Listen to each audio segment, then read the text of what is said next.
அவையோர்களே, இந்த காஞ்சி மாநகரத்தை தலைநகராக கொண்டு பல்லவ நாட்டை அரசாண்டு வரும் நமது மாமன்னரான மகேந்திர பல்லவ சக்கரவர்த்திகள் தமிழ் மொழி, வடமொழி, பிராகிருதம் ஆகிய 3 மொழிகளிலும் சிறப்பு பெற்று பண்டிதராக விளங்குபவர்.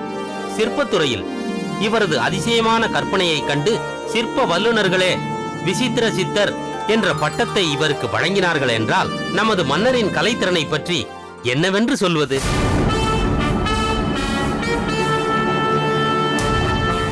ஏழு நரம்புகளுடைய பரிவாதினி என்னும் வீணையை அபூர்வமாக கையாளும் திறமை பெற்ற இவர் சங்கீர்ண ஜாதி தாளத்தை அதிசயமாக கையாளும் வல்லமை பெற்றவர். சங்கீர்ண ஜாதி பிரகரணர் என்ற பட்டமும் வழங்கப்பட்டவர். அமைச்சரே, மன்னா, இப்பொழுது இதையெல்லாம் எதற்கு இங்கு சொல்லிக் கொண்டிருக்கிறீர்கள்? இவையெல்லாம் அவையில் உள்ளவர்களுக்கு தெரிந்ததுதானே? அதனால் என்ன மன்னவா? எங்கள் மாமன்னரின் புகழை எத்தனை முறை கூறினாலும் அத்தனை முறையும் தேனில் ஊறிய பலாச்சுளை போன்று தித்திக்கக்கூடியதல்லவா? வழக்கமாக வருபவர்களோடு புதியவர்கள் சிலரும் இன்று இங்கு நடக்கவிருக்கும் சமய விவாதத்தில் பங்கு கொள்வதற்காக வந்திருக்கிறார்கள். அவர்களுக்கும் தங்களை பற்றி தெரிய வேண்டாமா? அப்படி தாங்கள் யாரை சொல்கிறீர்கள்? வணக்கம் மன்னவா. எனது பெயர் ஆத்மானந்தர். நானும் திருவதியிலிருந்து வந்திருக்கும் எனது சீடனான கங்காதரனும் தல யாத்திரை மேற்கொண்டு இங்கு வந்துள்ளோம். இதேபோல் மற்றும் சிலர் இங்கு வந்துள்ளார்கள். ஆனால் எங்களுக்காக அமைச்சர் தங்களை பற்றி இவ்வளவு விரிவாக கூற வேண்டும் என்பதில்லை. இவ்வளவு சொல்லியும் இன்னும் அவர் சொல்லாதவை உண்டு என்பதை நாங்கள் அறிவோம். எதை சொல்கிறீர்கள்? மத்தவிலாசம் என்ற பாடலை எழுதியதால் மாமன்னருக்கு மத்தவிலாசர் என்ற ஒரு பெயரும் உண்டல்லவா? சமண சமயத்தை ஏற்றுக்கொண்டவரானாலும் சகல சமயங்களை சமமாக நடத்தி விவாதங்கள் நடத்துவதால் குணபரன் என்ற பெயரும் கொண்டவரல்லவா? பொருத்தமாக சொன்னீர்கள். இனி சமய விவாதத்தை தொடங்கலாம். மன்னவா, உலகாயுதம் என்பது பற்றி பேச வந்திருக்கிறேன். நாங்கள் இறைவன் என்பதையோ ஆத்மா என்பதையோ ஏற்பதில்லை. உதாரணத்திற்கு சொல்ல வேண்டுமென்றால் பாக்கு, வெற்றிலை, சுண்ணாம்பு இந்த 3ம் சேரும் போது அதில் இல்லாத சிகப்பு நிறம் தோன்றுவது போல்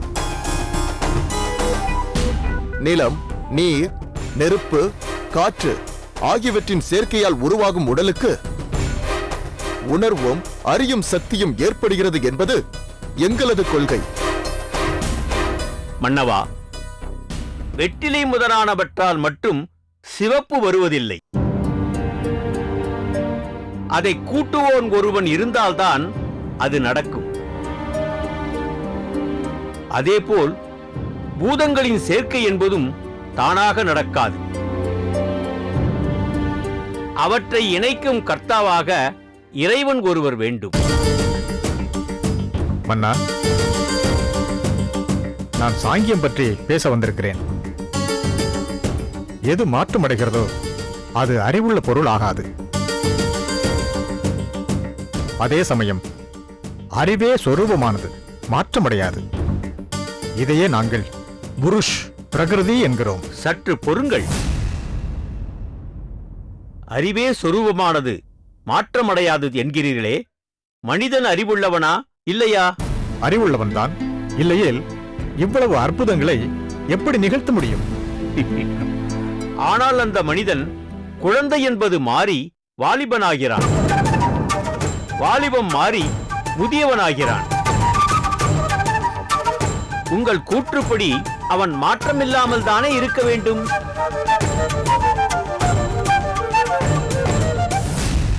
அடே குருவே, இந்த சைவன் சாமர்த்தியமாக பேசுகிறான். நம் சமணத்தை பற்றி தர்க்கமிடும் போது நம்மால் சமாளிக்க முடியாது போலிருக்கிறது. கவலைப்படாதீர்கள் குருதேவா. நம் சமயத்திற்காக வாதம் செய்ய ஒருவர் வந்திருக்கிறார். யார் அது? நேரில் வரும்போது அவர் யார் என்பதை தாங்களே தெரிந்து கொள்வீர்கள். மன்னவா, சாங்கியம், யோகம், நியாயம், பைரவம், மீமாம்சை, வேதாந்தம், சித்தாந்தம் ஆகியவை வேதங்களையும் உபனிஷதங்களையும் ஏற்றுக்கொண்டவை. வேதங்களே நம் வாழ்வின் ஆதாரங்கள். ஏனென்றால் அவைதான் ஆன்மாவின் தன்மையையும் நாம் இந்த உடல் அல்ல, அழிவற்ற ஆன்மா என்றும் தெளிவாக உரைக்கின்றன. இந்த உலகம் ஒரு மாயை. அதை அனுபவிப்பதற்காக ஆன்மா ஒரு உடலை எடுத்துக்கொண்டு இங்கு பிறப்பெடுக்கிறது. அது தன்னை உணரும் வரை பிறந்து பிறந்து இறக்கிறது. பிறவிகளின் போது செய்யும் கர்ம வினைகளுக்கு ஏற்ப உடல் எடுத்து இன்ப துன்பங்களை அனுபவிக்கிறது. நிறைவாக தனது ஞானத்தாலும் தவத்தாலும் பக்தியாலும் இறைவனை அடைகிறது. இவை அனைத்தையும் வேதங்கள் விரிவாக நமக்கு எடுத்துரைக்கின்றன. இத்தகைய உன்னதமான கருத்துக்களை கூறும் வேதாந்தம் என்ற விருட்சத்தின் உச்சியில் பழுத்த கனியாக விளங்குவது எங்கள் சைவம். இத்தகைய சிறப்புக்குரிய வேத உபனிஷதங்களையே ஏற்காதவை உலகாயுதம், பௌத்தம், சமணம் ஆகியவை. அவற்றை சிறந்த சமயம் என்று எப்படி ஏற்றுக்கொள்ள முடியும்? ஏற்றுக்கொள்ள முடியும்.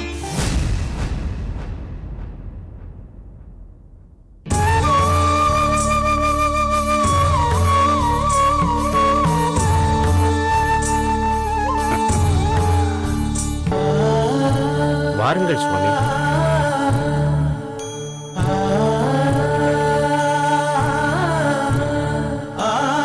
வாழ்க மாமன்னர், ஓங்குக நம் சமண சமயத்தின் புகழ். ஆஹா, தர்மசேனரே, சமய தத்துவத்தை விவாதிக்கும் இந்த நேரத்தில் சமண மதத்தின் உன்னதத்தை பறைசாற்ற தாங்கள் இல்லையே என்று நினைத்திருந்தேன். தக்க சமயத்தில் வந்துவிட்டீர்கள். அமருங்கள். நன்றி மன்னா.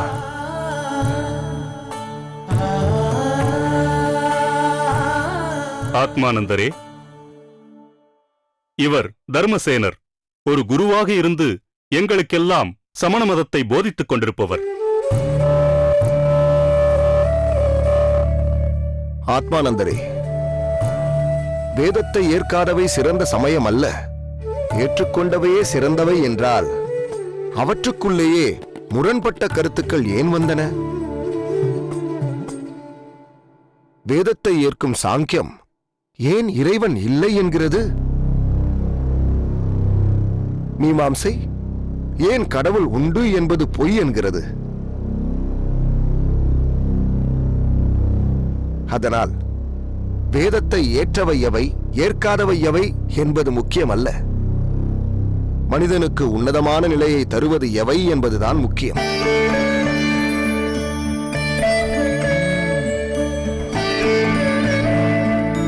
வேதாந்த விருட்சத்தின் கனி சைவம் என்றால் அந்த சைவத்திலேயே பாசுபதம், மாவிரதம், காபாலம், வாமம், வைரவம், ஐக்கியவாதம் என பல பிரிவுகள் ஏன் ஏற்பட்டன? பாசுபதம் ஆன்மாவிற்கு ஆணவம் இல்லை என்கிறது. மாவிரதம் ஆன்மா பந்தமுற்று இன்ப துன்பங்களை அனுபவிக்கும் என்கிறது. காபாலம் தலையோட்டில் பிக்ஷை எடுத்து உண்டு சிவத்தை வழிபட்டால் தாமே சிவமாகலாம் என்கிறது. வாமம் சக்தியை வழிபட்டு அதில் லயிப்பதுதான் முக்தி என்கிறது. வைரவம் வைரவமூர்த்தியே சிவம் என்கிறது. ஐக்கியவாதம் பாவமும் இல்லாமல் புண்ணியமும் இல்லாமல் சமநிலை அடைந்தால் மாயா கண்மங்கள் மறையும் என்கிறது. இவை மட்டும்தானா? சைவத்தின் அகசமயங்களாக பாடானவாத சைவம், வேதவாத சைவம், சிவசமவாத சைவம், சிவாத்வித சைவம் என எத்தனை உட்பிரிவுகள், அவற்றுக்குள்ளும் எத்தனை முரண்பாடுகள். ஆனால் வைசாலி நாட்டில் அரசகுமாரனாக பிறந்த எங்கள் வர்த்தமான மகாவீரர் ஜிரம்பியம் என்ற ஊரில் பிண்டி மரத்தடியில் தியானம் செய்து அதனால் பெற்ற ஞானத்தால் தந்த சமணம் ஒரே கருத்தை தெளிவாக சொல்கிறது. ஜீவன் உடலளவில் வியாபகமாக இருக்கும், ஆயினும் அது உடல்தோறும் வெவ்வேறாக இருக்கும். ஆசா பாசங்களை விட்டு அனந்த ஞானத்தை பெற்று உலகை கடந்து எல்லையில்லா ஆகாய வெளியில் மேல் நோக்கி செல்லும் என்கிறது.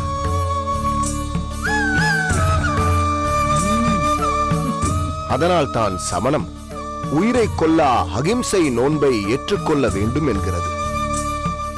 மயிர்பீலியால் பாதையை சுத்தம் செய்து கொண்டு செல்ல வேண்டும் என்கிறது. எதையும் ஏற்கும் திடசித்தத்தை பெற வேண்டும் என்பதற்காக சூடான பாறையில் படுத்து கிடந்து தலைமுடியில் இருக்கும் ஒவ்வொரு முடியாக பறித்து எடுத்து அதை எந்த சலனமும் இல்லாமல் தாங்கிக் கொண்டு தன்னைத்தானே வருத்திக் கொள்ள வேண்டும் என்பதை நெறிமுறைகளாக வகுத்திருக்கிறது. மொத்தத்தில் உடல் எனும் மண்குடத்தில் ஒழுக்கம் எனும் நீரை நிரப்பி நந்தவனமாகிய உயிரை பாதுகாத்து வளர்த்து முக்தி எனும் மலரை பெற வேண்டும் என்பதே எங்கள் சமயத்தின் உயர்ந்த நெறியாகும். அதனால் சமண மதத்தை விட உயர்ந்த மதம் வேறு ஒன்றுமில்லை. என்ன ஆத்மானந்தரே, தர்மசேனரின் வாதத்தை எதிர்த்து உங்கள் கருத்து என்ன? கங்காதரா, சுவாமி, நீர் கொடு.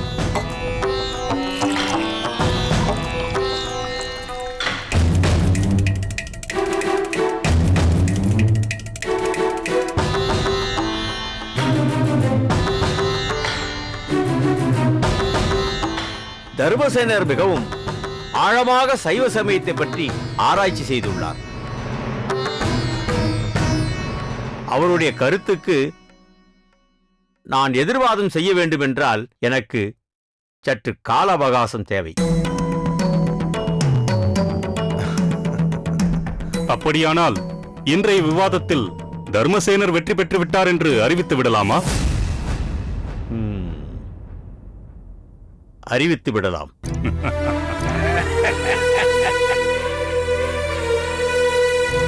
அவையோர்களே, நாம் சமண சமயத்தை சார்ந்திருந்தாலும் பிற சமய கருத்துக்களுக்கும் இடமளிக்கும் வகையில் இன்று நாம் விவாதத்தை இந்த அவையிலே நடத்தினோம். பல்லவ நாட்டின் உயர்ந்த பண்பாட்டிற்கு அடையாளமாக இன்று விவாதம் நடந்து கொண்டிருக்கிறது.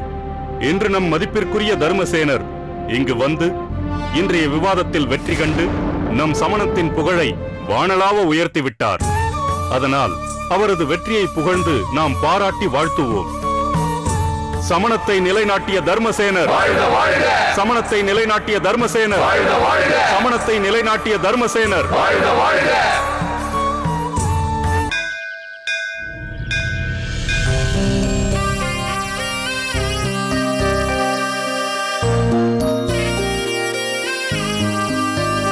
வணங்குகிறேன் தாயே.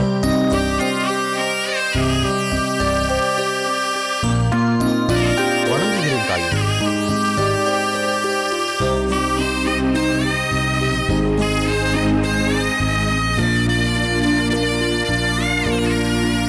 கங்காதரா, சுவாமி, அந்த அம்மையார் யார்? அனைவருமே அவரை பக்தியோடு பணிகிறார்களே. அவரை பற்றி தாங்கள் அறியாததால் தான் இப்படி கேட்கிறீர்கள். ஏன்? அவர் பெயர் திலகவதி. திருவாரூரில் வேளாளர் குலத்தில் பிறந்தவர். புகழனார்க்கும் மாதினியாருக்கும் மகளாக பிறந்தவர். இவருக்கு மருள் நீக்கியார் என்ற ஒரு தம்பியும் உண்டு. குமரி பருவத்தில் மன்னரிடம் சேனாதிபதியாக பணியாற்றிய கலிப்பகையாருக்கும் இவ்வம்மையாருக்கும் மனம் முடிக்க முறைப்படி பேசி திருமண நாளும் குறித்தார்கள். அந்த நேரத்தில் போர் மூண்டுவிட அந்த போரில் கலிப்பகையார் மரணமடைந்து விட்டார். விதி வலியது. அதன்பின் என்னவாயிற்று? தனக்கு மனம் பேசப்பட்ட நாளிலிருந்து கலிப்பகையாரை தன் கணவராகவே ஏற்றுக்கொண்ட திலகவதியார் அவர் மரணமடைந்ததால் தாமும் உடன்கட்டை ஏறி உயிரை விட தீர்மானித்தார். ஆனால் சிறு பிள்ளையான மருள்நீக்கியார் தாய் தந்தையாரை இழந்த தனக்கு தமக்கையும் இல்லையென்றால் அவருக்கு முன் தானே மடிவேன் என்றார். அதனால் தனது எண்ணத்தை மாற்றிக்கொண்டு தன் தம்பிக்காகவே உயிர் வாழ்ந்தார் தமக்கை திலகவதியார். ஆனால் வளர்ந்து வாலிப பருவம் அடைந்த மருள்நீக்கியார் சைவகுலத்தில் பிறந்தும் சமணத்தை நாடிச் சென்று விட்டார். அவர் யாரென்று தெரிந்தால் நீங்கள் திகைத்தே போவீர்கள். யார்? பல்லவ அரசவையில் தங்களிடம் வாதாடினாரே தர்மசேனர், அவர்தான் திலகவதியாரின் தம்பி மருள்நீக்கியார்.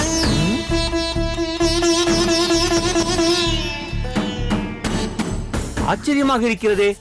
சிவப்பழமாக விளங்கும் திலகவதி அம்மையாரின் தம்பியா அவர்? இதென்ன விபரீதம்? விபரீதம்தான். தன் தம்பியின் மாற்றத்தால் மனம் நொந்த திலகவதி அம்மையார் திருவாரூரை விடுத்து இந்த திருவதிகைக்கு வந்து சேர்ந்தார். திருக்கோயிலுக்கு அருகிலேயே ஒரு ஆசிரமத்தை அமைத்துக் கொண்டு இறைவனுக்கு தொண்டு செய்கிறார். அவரை நாம் அவசியம் சந்திக்க வேண்டும். வாருங்கள் சுவாமி. வணங்குகிறேன் தாயே. வணங்குகிறேன் தாயே.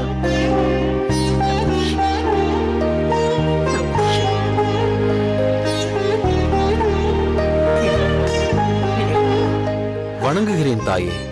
வணக்கம் வணக்கம். வாருங்கள் கங்காதரரே.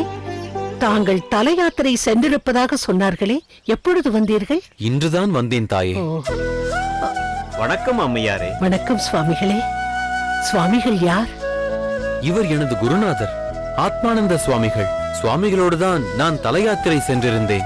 சைவ தத்துவங்களை கசடர கற்ற இவர் அதை உறுதியாக கடைபிடிப்பவர், திறமையாக வாதாடக்கூடியவர். அப்படியா? உங்களை சந்தித்ததில் நான் மிகவும் மகிழ்ச்சி அடைகிறேன். எனக்கும் தங்களை சந்தித்ததில் மிகுந்த மனநிறைவு ஏற்படுகிறது தாயே. இந்த தல யாத்திரையில் எனக்கு நேர்ந்த சங்கடமான ஒரு அனுபவத்தை தங்களிடம் சொல்லியாக வேண்டும். ஏன், என்ன நேர்ந்தது? பல்லவ மன்னரின் அரண்மனையில் அவரது அரசவையிலே ஒரு சமயவாதம் நடந்தது.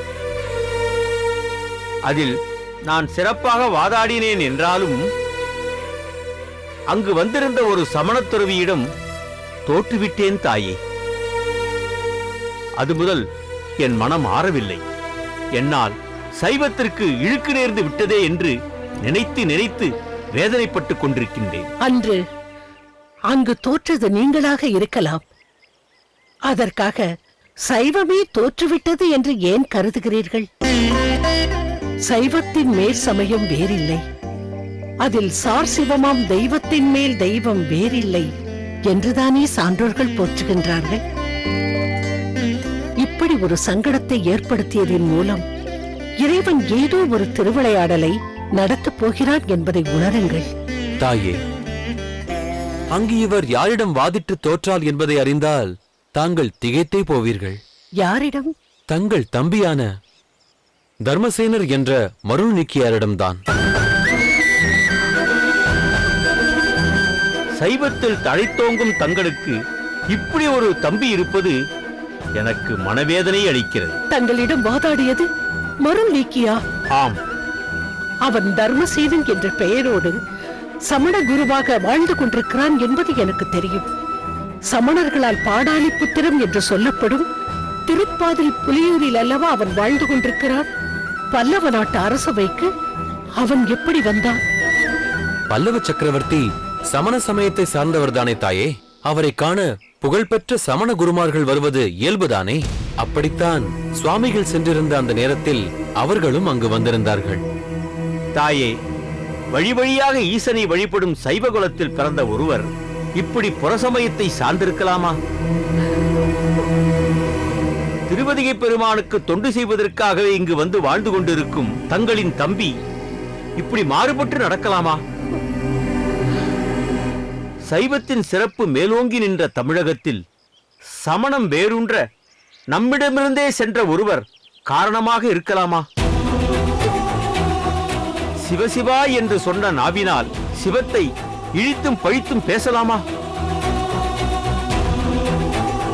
அவர் இப்படி பேசிக் கொண்டிருப்பதை இனியும் எத்தனை காலம்தான் பொறுத்துக் கொண்டிருக்கப் போகிறீர்கள்? இல்லை இல்லை, இதற்கு மேலும் இந்த நிலையை என்னால் சகித்துக் கொண்டிருக்க முடியாது. இன்று வரை என் தம்பி என்னை விட்டு பிரிந்து சென்று இப்படி ஆகிவிட்டானே என்று வருந்தி இருக்கிறேனே தவிர அவன் இந்த அளவுக்கு சென்று விட்டான் என்பதை அறியாமலே இருந்து விட்டேன். இனியும் இந்த நிலை நீடிக்க கூடாது. இப்பொழுதே சென்று இறைவனிடம் முறையிடுகிறேன். பிற சமய படுகொழியில் வீழ்ந்து கிடக்கும் என் தம்பியை கை கொடுத்து காப்பாற்றுங்கள் என்று வேண்டி கதறுகிறேன். திரிபுரங்களை எரித்ததற்கு அடையாளமாக திருவீராட்டான மூர்த்தி என்று பெயர் கொண்டு திருவதிகையிலே எழுந்தருளி இருக்கும் எம்பெருமான் என் இளவலின் இதயத்திலே புகுந்து புற சமய கருத்துக்களை எரித்து மீட்டுக் கொண்டு வரமாட்டாரா என்ன? அவரிடமே கேட்கிறேன். அனுதினமும் நான் வணங்கும் அதிகை பெருமானிடமே கேட்கிறேன். அதிகை பெருமானிடமே கேட்கிறேன். அதிகை பெருமானிடமே கேட்கிறேன். அதிகை பெருமானிடமே கேட்கிறேன். இறைவா, இறைவா.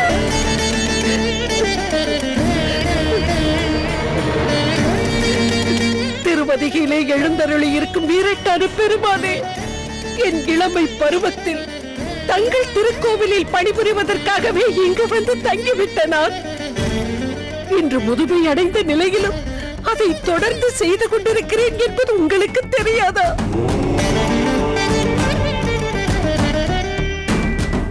என்னை பெற்றவர்களை இழந்து எனக்கு மனம் பேசப்பட்டவரும் மடிந்து யாருக்காக உயிர் வாழ நினைத்தேனோ அந்த தம்பியையும் பிரிந்து அனாதையாகிவிட்ட நிலையில் நீ ஏன் கதி என்று உன்னை சரணடைந்தேன். அது உனக்கு தெரியாதா?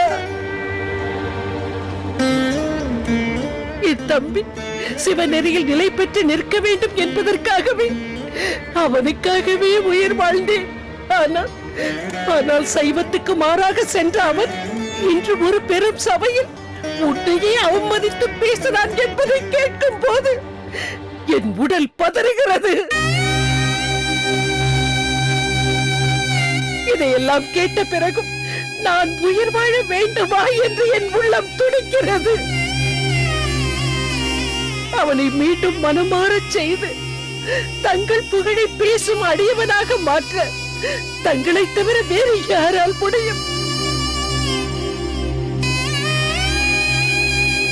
அட்ட வீரட்டானங்களில் திரிபுரங்களை எரித்ததற்கு அடையாளமாக அமைந்ததுதான் திருவதிகை என்னும் திருத்தலம் என்றார்கள். முப்புறம் என்பது மும்மல காரியம், அப்புறம் எரிந்தவை யார் அறிவாரோ என்றார் திருமூலர். மும்மலங்களாகிய ஆணவம், கண்மம், மாயை என்பவற்றில் சிக்கி என் தம்பி மாயையின் படுகொழியில் விழுந்து முன் செய்த கர்மாவின் விளைவை ஏற்று ஆணவம் கொண்டவனாக மாறி தங்களையே தூற்றுகிறானாமே. இனியும் இந்த நிலை தொடராமல் உடனே அவனை மாற்றுங்கள். எந்த வகையிலாவது என் தம்பியை அவநெறியில் வீழாமல் சிவநெறியில் வாழும்படி செய்யுங்கள். அவனை காப்பாற்றுங்கள் சுவாமி, அவனை காப்பாற்றுங்கள். அறக்கருணையோ மரக்கருணையோ ஏதேனும் ஒரு வழியில் அவனுக்கு அருள் புரியுங்கள் இறைவா, அருள் புரியுங்கள், அருள் புரியுங்கள், அருள் புரியுங்கள்.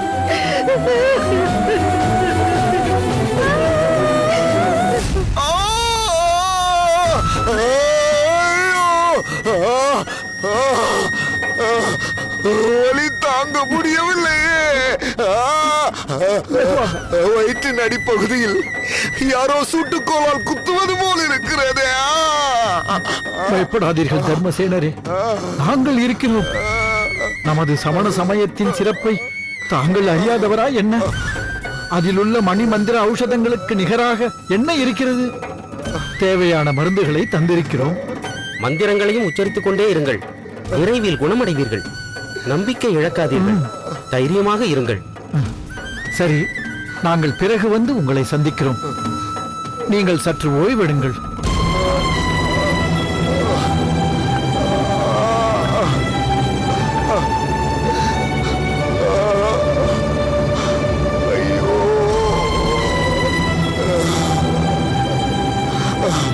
தாங்க முடியவில்லையே.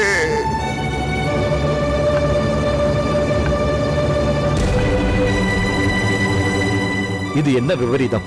நமது குருநாதர் தர்மசேனருக்கு இத்தகைய நோய் ஏன் வந்தது? 70 வயது வரைக்கும் இந்த சமண மடத்தில் வாழ்ந்து தொண்டு செய்திருக்கிறாரே, அவர் இப்படி ஒரு நோயால் துடித்துக் கொண்டிருக்கிறார். ஆனால் இவர்கள் இந்த நோயை தீர்ப்பதற்கான எந்த முயற்சியும் செய்யவில்லையே. ஏன் இப்படி சொல்கிறாய்? அவர்களுக்கு தெரிந்த மந்திரங்களை எல்லாம் பயன்படுத்தி ஏதேதோ செய்து கொண்டுதானே இருக்கிறார்கள். ஆனால் என்ன பயன்? நோயின் வீரியம் குறையவில்லையே. நிலைமை இப்படியே போய்க் கொண்டிருந்தால் இதற்கு என்னதான் தீர்வு? ஒரே ஒரு தீர்வுதான் இருக்கிறது.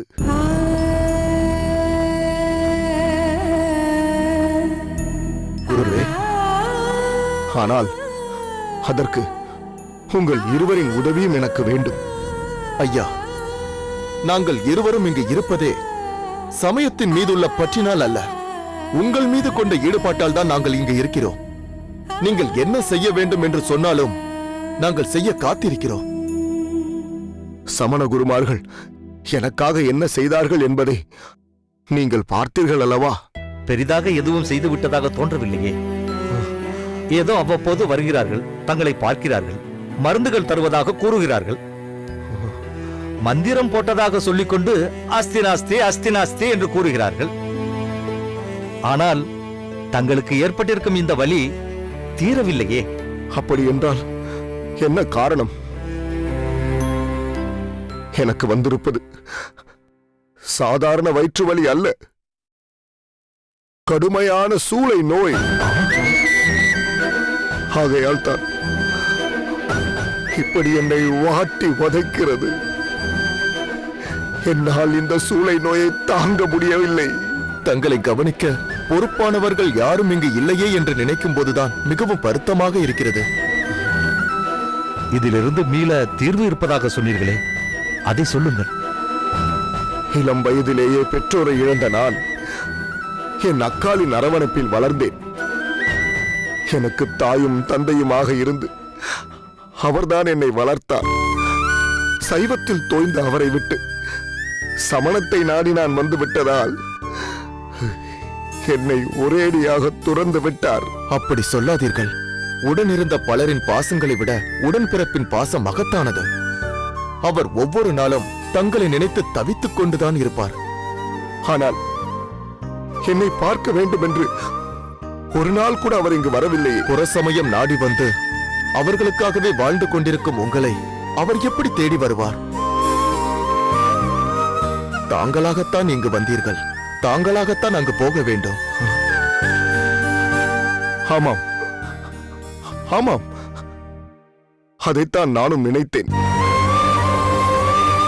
என் நிலையை சொல்லி அனுப்பினாலும் என் அக்காள் இங்கு நிச்சயம் வரமாட்டார். அதனால் நான் தான் அங்கு போக வேண்டும். ஆனால் இந்த நிலையில் என்னால் தனியாக போக முடியாது. அதனால் நீங்கள் இருவரும் தான் என்னை அவர் இருக்கும் திருவதிகைக்கு அழைத்துச் செல்ல வேண்டும். இதை சொல்வதற்காக இப்படி தயங்கினீர்கள்? தாங்கள் இதை எப்பொழுது சொல்வீர்கள் என்று காத்திருந்தோம். வாருங்கள், இப்பொழுதே புறப்படுவோம். சற்று பொறுங்கள். நான் இங்கிருந்து போகிறேன் என்று தெரிந்தால் இங்குள்ளவர்கள் என்னை தடுப்பார்கள். அவர்களும் என் நோயை தீர்க்க எதுவும் செய்ய மாட்டார்கள். நான் அதற்காக செல்கிறேன் என்றால் போகவும் விட மாட்டார்கள். சுவாமி, தாங்கள் சொல்வதும் சரிதான். இந்த நிலையில் நல்லவனுக்கு அழகு சொல்லாமல் போவதுதான் என்பது போல் தாங்கள் யாரிடமும் சொல்லாமல் ரகசியமாக இங்கிருந்து போவதுதான் நல்லது. ஆம், அதைத் தவிர வேறு வழி இல்லை. இன்று இரவு அனைவரும் உறங்கும் வரை காத்திருப்போம்.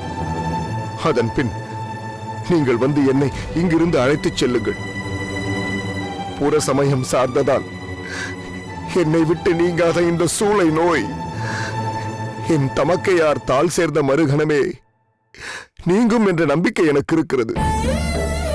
நாம் இங்கிருந்து புறப்படும் வரை நான் என் வலியை பொறுத்துக் கொண்டு சமணர்களுக்கு என் குரல் கேட்காதபடி எச்சரிக்கையாக இருக்கிறேன். ஆகட்டும், நாங்கள் இங்கேயே இருக்கிறோம்.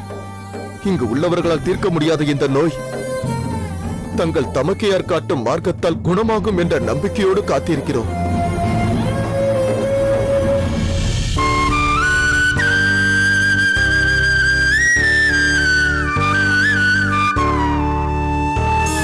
தாயே, தாயே! வா கங்காதரா, ஏன் இப்படி பரபரப்போடு ஓடி வருகிறாய்? தாயே, தங்கள் கோரிக்கை நிறைவேறிவிட்டது. எதை பற்றி சொல்லுகிறாயப்பா? தாயே, இங்குள்ள அனைவருக்கும் தங்கள் வரலாறு தெரியும்.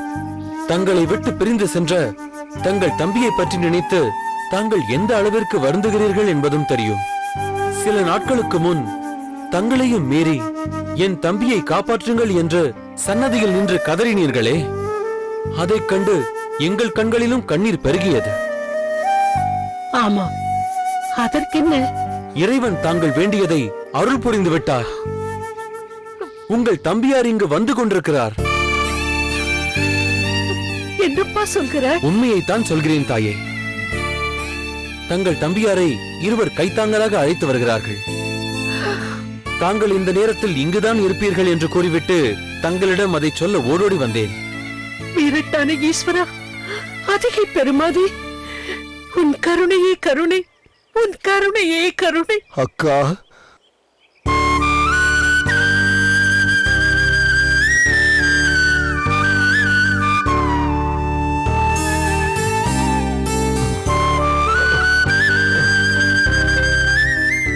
அக்கா, நம் குலதெய்வம் செய்த தவத்தின் பயனாக தோன்றிய என் தமக்கையே, என் பொருட்டு வாழ்ந்த உங்களை விடுத்துச் சென்றேனே. தாங்கள் காட்டிய சிவனரியை விடுத்து புறசமயம் நாடிச் சென்றேனே. அதன் விளைவுதான் இன்று சூளை நோயாக வந்து என்னை தண்டிக்கிறது அக்கா. என்னப்பா சொல்கிறாய்? உனக்கு சூளை நோயா? அதனால் தான் இப்படி துடிக்கிறாயா? ஆமாம் அக்கா, அடி வயிற்று குடலை எல்லாம் முறுக்கிக் கொண்டு சூளை நோய் என்னை வருத்துகிறது. வடமுகாக்னி நெருப்புதான் என் வயிற்றில் புகுந்ததா, அல்லது கொடிய நாகம் கடுமையாக தீண்டி விட்டதா என்னவென்று எனக்கு தெரியவில்லை அக்கா. தாயே, அங்கிருந்த எல்லா புற சமயத்தாரும் எல்லாவித மந்திரங்களையும் செய்து பார்த்து விட்டார்கள். எதனாலும் பயனில்லை தாயே. அதற்கு பிறகுதான் இவர் என்னை என் தமக்கையாரிடம் கொண்டு போய் சேர்த்து விடுங்கள் என்று வேண்டினார். இவரை அழைத்துக் கொண்டு புறப்பட்டு இங்கு வந்தோம் தாயே. அக்கா, எனக்கு எது நேர்ந்தாலும் அது தங்கள் கண் முன்னே நடக்கட்டும் அக்கா. என் உயிர் பிரிவதானாலும் அது தங்கள் காலடியில் பிரியட்டும் என்று நான் வந்துவிட்டேன். அருமை தம்பி, நீ எந்த அளவுக்கு நொந்து போயிருக்கிறாய் என்பது நன்றாக தெரிகிறது. இருப்பினும் உனது துயரம் மீண்டும் நேரம் நெருங்கி விட்டது.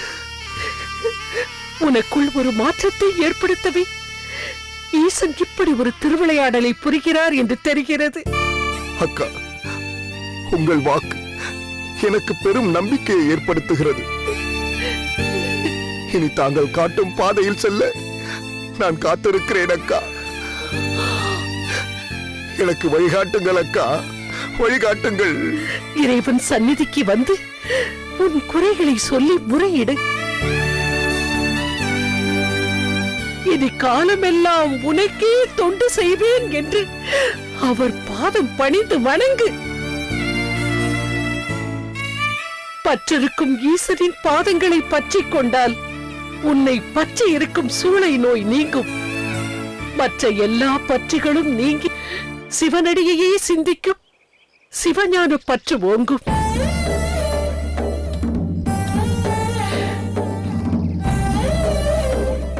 முதலில் இந்த திருநீற்றை பெற்றுக்கொள்.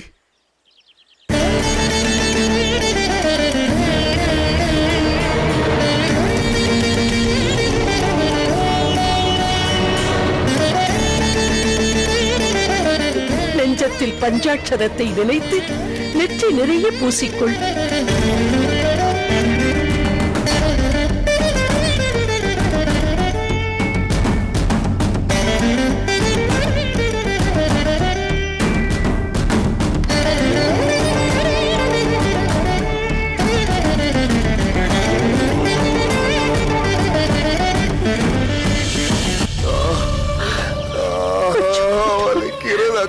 இதோ வந்துவிட்டோம்.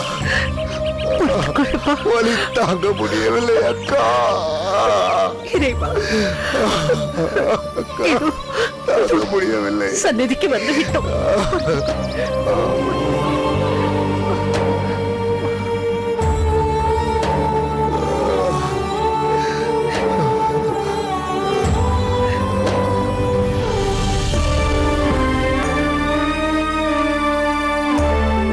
இறைவா, என் பெருமானே, என் வேண்டுகோளை ஏற்று மீண்டும் என் தம்பியை என்னிடமே கொண்டு வந்து சேர்த்து விட்டாயா?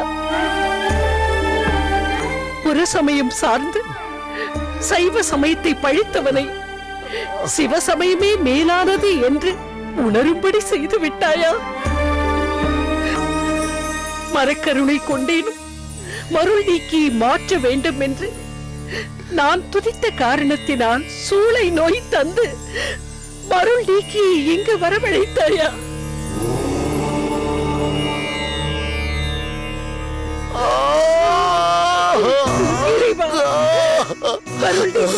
முடியவில்லை, என்னால் தாங்கிக் கொள்ள முடியவில்லை அக்கா. ஐயனே, எந்த காரணத்தினால் என் தம்பிக்கு இந்த நிலை ஏற்பட்டிருந்தாலும் இவன் துடித்துக் கொண்டிருக்கும் காட்சியை என்னால் காண முடியவில்லையே அப்பா. தானாட விட்டாலும் தன் தசையாடும் என்பார்களே,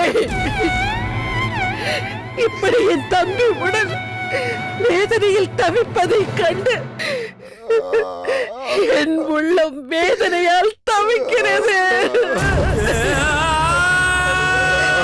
அருள் புரியுங்கள் பிரபு, அவன் நோயை தீர்த்து அருள் புரியுங்கள் சுவாமி, அருள் புரியுங்கள் சுவாமி, அருள் புரியுங்கள், அருள் புரியுங்கள். மருளைக்கு என் பெருமான் சந்நிதியில் நின்று என் குறையை தீர்த்தருள வேண்டும் என்று வேண்டிக் கொள்ளப்பா.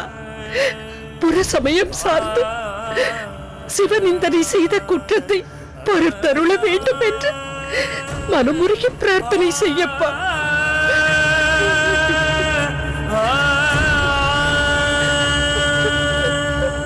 என்னையே திரிபுரம் எரித்த விரிசடை கடவுளே, நான் பாலகனாக வாழ்ந்த போதெல்லாம் தங்கள் பாதங்களையே பற்றி இருந்தேன். வாலிபமான போது எனக்கு ஏற்பட்ட சூழ்நிலைகளால் புறசமயம் நாடிச் சென்றேன். ஆழமான குளத்தில் இறங்குபவனை அங்கு போகாதே என்று தடுத்தாலும் அதை அலட்சியம் செய்து அதில் விழுந்து மூழ்குவது போல் நான் சென்று மூழ்கிவிட்டேன். ஆனாலும் என் தமக்கையார் என் பொருட்டு தங்களை வேண்டி கை கொடுத்து என்னை மீட்டுக் கொண்டு வந்து விட்டார். இனி நான் தங்களுக்கு சலம் பூவோடு பூசை செய்வதை மறக்க மாட்டேன். தமிழோடு இசைப்பாடல் பாடுவதை ஒரு காலம் மறக்க மாட்டேன். நன்மையோ தீமையோ, சுகமோ துக்கமோ, எது நடந்தாலும் உன்னை நான் மறக்க மாட்டேன் சுவாமி, உன்னை நான் மறக்க மாட்டேன்.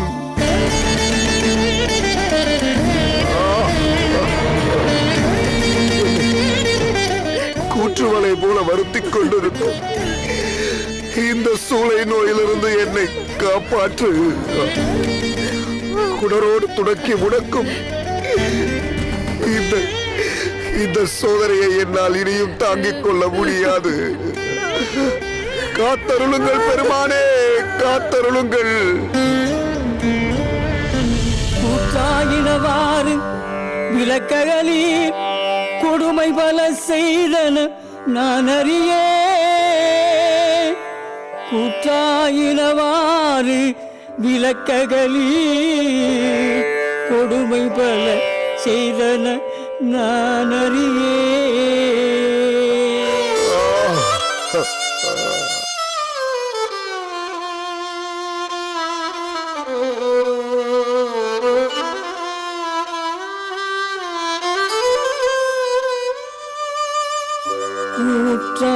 கூற்றாகினவாறு விளக்ககளி